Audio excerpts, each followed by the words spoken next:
আজানের সময় কোন কোন কাজ করা নিষেধ? আজানের সময় কি কি কাজ করা নিষেধ?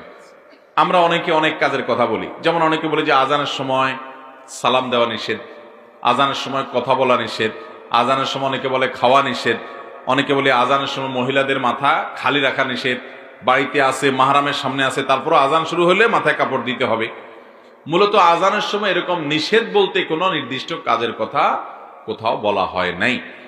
আজানের সময় একজন ইমানদারের কাজ হবে আজানের জবাব দেওয়া, মুখে মুয়াজ্জিন যা যা বলবে মুয়াজ্জিনের সাথে সাথে তা তা বলা, সাথে সাথে মানে একটু পর পর আল্লাহু আকবার বললে পরে আল্লাহু আকবার বলা, আশহাদু আল্লা ইলাহা ইল্লাল্লাহ বললে আশহাদু আল্লা ইলাহা ইল্লাল্লাহ বলা, এইভাবে হাইয়া আলাস সালাহ হাইয়া আল ফালাহ সমস্ত লা হাওলা ওয়ালা কুওয়াতা ইল্লা বিল্লাহ বলা, বাকিগুলো যা আছে তা বলা। এটা হলো মুস্তাহাব।